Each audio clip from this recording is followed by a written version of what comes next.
সোনা সাহাকে বিয়ে নিয়ে একই বলল প্রতীক সেন। বিস্তারিত জানতে ভিডিওটি দেখুন। টলিপাড়ার গসিপে ফের আগুন। সোনা সাহা আর প্রতীক সেনের নাম নিয়েই শুরু হয়েছে নতুন আলোচনা। দুজনের সম্পর্ক নিয়ে রটনা চলছে বেশ কিছুদিন ধরেই। বিশেষ করে অঞ্জনা বসুর বাড়ির পুজো একসঙ্গে দেখা যাওয়ার পরই গুঞ্জন আরও তীব্র। কিন্তু বিয়ের প্রসঙ্গে মুখ খুললেন কি প্রতীক সেন? না, বিয়ের কথা উঠলেই চুপ অভিনেতা, সব প্রশ্ন এড়িয়ে যাচ্ছেন। অন্যদিকে সোনামণি বেশ স্পষ্ট জানালেন সত্যি কোনো মন্তব্য করার ইচ্ছে নেই। আমরা একসঙ্গে কাজ করেছি, খুব ভালো বন্ধু, এর চেয়ে বেশি কিছু কখনো প্রকাশ্যে বলিনি, এখনও বলবো না।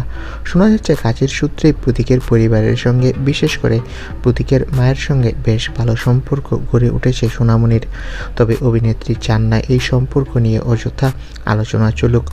বর্তমানে সোনামণিকে দেখা যাচ্ছে স্টার জলসার শুভ বিবাহ ধারাবাহিকে, আর প্রতীক এখন অভিনয় করছেন জি বাংলার আমাদের দাদামণিতে। অর্থাৎ দুজনেই ব্যস্ত নিজের কাজ নিয়ে।